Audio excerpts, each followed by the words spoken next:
Broker. നിങ്ങളിത് എവിടെ പോയി കിടക്കയറി തരുന്നേരം? കുറച്ച് ലൈറ്റായി പോയി. ഇതാണോ ഈ പറഞ്ഞ വീട്?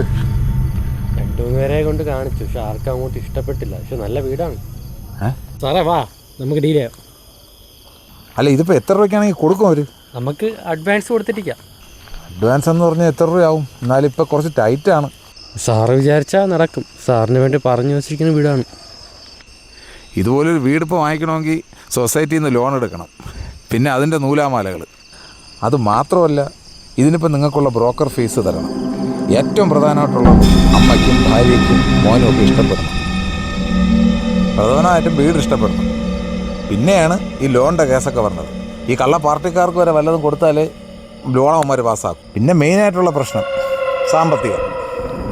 ഈ കമ്പനിയിലൊക്കെ ജോലി ഉണ്ടെന്നുള്ളതേ ഉള്ളൂ, വലിയ മെച്ചമുള്ള പൈസയൊന്നും കിട്ടാനില്ല. ഈ കമ്പനിയിലെ ജോലിയിലെ ശമ്പളത്തിൽ ഇതെല്ലാം അടച്ചു തീർക്കണം. എല്ലാം കൂടെ എങ്ങനെയാണെന്ന് എനിക്ക് അറിഞ്ഞൂടാ. അതുകൊണ്ട് മാക്സിമം ഇത് നിങ്ങൾ എനിക്ക് വില കുറച്ച് വാങ്ങിച്ചു തരണം. നമുക്ക് ശരിയാക്കാം. നാളെ ഞാൻ ഇങ്ങോട്ടൊന്ന് വരാം. ഈ വീടിൻ്റെ പ്രമാണമൊക്കെ ഒന്ന് എനിക്ക് നോക്കണം. നാളെ രാവിലെ ഒരു 10 മണിക്ക് വാ. ഓ, ഒരു 10-10:15 ഞാൻ വരാം. മതി.